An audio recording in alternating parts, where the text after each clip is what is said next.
салом дӯстон, ҳарчанд шаби гузашта шумораи зиёди бозиҳо доир нашуданд, чанд рақобате буданд ки мо бояд лаҳзаҳои беҳтарини онҳоро ба хотир орем. Супербозӣ дар Бундеслига баргузор шуд. Ин албатта рақобати дастаҳои Бавария Мюнхен ва Байер Ливеркузен мебошад. Дар Арабистони Саудӣ ниҳоят Неймар дебют кард ва бо кӯмаки ӯ дастаи Ал-Ҳилол ғалабаи калон ба даст овард. ПСЖ бо Луис Энрике бускават карда истодааст. Ҳатто дубли Мбаппе дастаи якуми Фаронсаро ва аз мағлубияти навбатӣ наҷот дода натавонист. Шаҳри пурраи ин бозиҳо ва ду хабари бисёр муҳим дар видеои имрӯзаи мо ҳаст ки танҳо бо лайк мондан метавонед тамошо кунед. Дӯстон, имрӯз як қатор бозиҳои ҷолиб дар топ 5 чемпионатҳои Аврупо моро интизор аст. Шумо метавонед ҳамаи рақобатҳоро бо сарпарасти видеои мо ширкати 1x бозам ҷолибтар гардонед. Дар он ҷо ҳамвақт коэффициентҳои баланд ва бонусҳои гуногун шуморо интизор аст. Ҳамчунин нафароне ки то ҳол регистратсия накарданд метавонанд дар аввалин пардохт бо промокоди AMG 0777 соҳиби $100 бонус гарданд. Ссилкаи бозӣ дар комментарияи ин видео.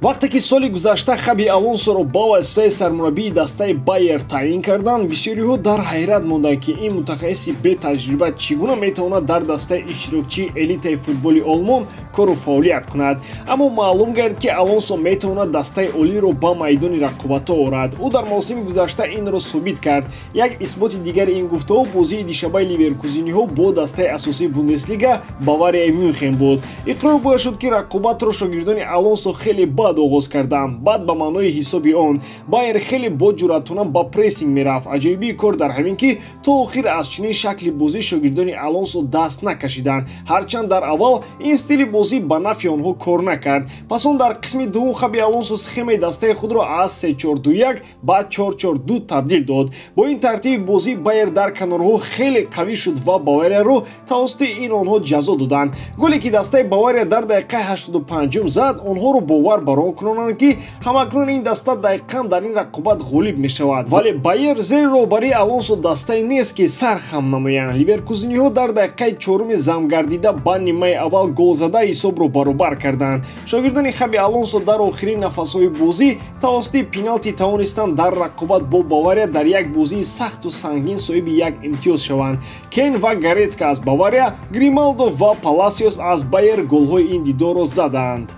бозии дигар хеле ҷолиб ва сергол дар Фаронса гузашт. Дар он ҷо дастаи ПСЖ бо Ницца бозӣ кард. Ницца Фриолиро ҳам метавон ба Байери Алонсо монанд кард. онҳо ҳам акнун аз ягон кас тарсу ҳарос надоранд. чунон тарсу ҳарос надоранд ки худи ПСЖро бо Мбаппеи таърифиашон мағлуб карданд. ПСЖ тавре интизор мерафт зери роҳбарии Луис Энрике тӯбро зиёд идора мекард, аммо бефоида.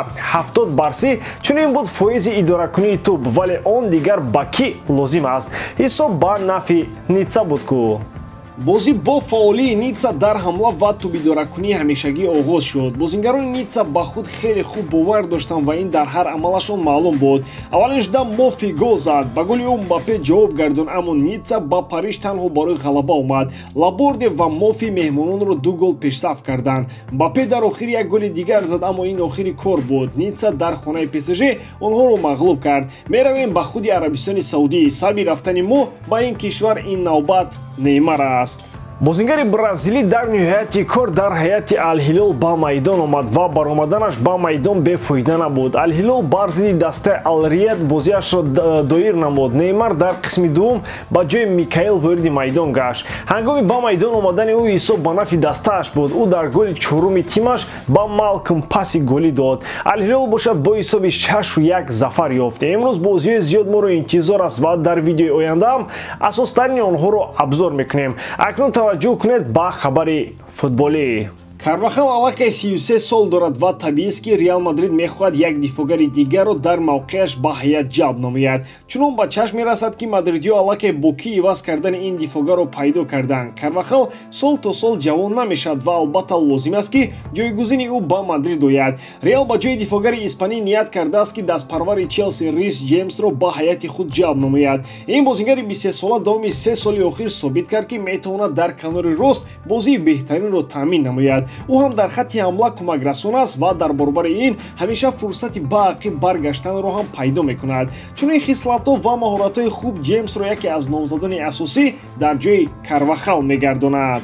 Рис Джеймс соли гузашта бо Челси шартномаи нави дарозмуддатро ба имзо расонд. Қарордоди кунунии ӯ то соли 2028 амал хоҳад кард. Аз ин лиҳоз мо бояд пай барем ки Реал барои харидории чунин футболбоз бояд пули зиёд сарф кунад. Рис Джеймс пайваста ба ҳайати мунтахаби Англия даъват мешавад. Мушкили асосии Рис Джеймс осебҳои паёпаи ӯ мебошанд ки ҳеҷ ором намегузоранд. Шояд берун аз чемпионати пуршиддати Англия Джеймс дар Ла Лигаи нисбатан оромтар тавонад бе осебулат карьераи хуб дошта бошад.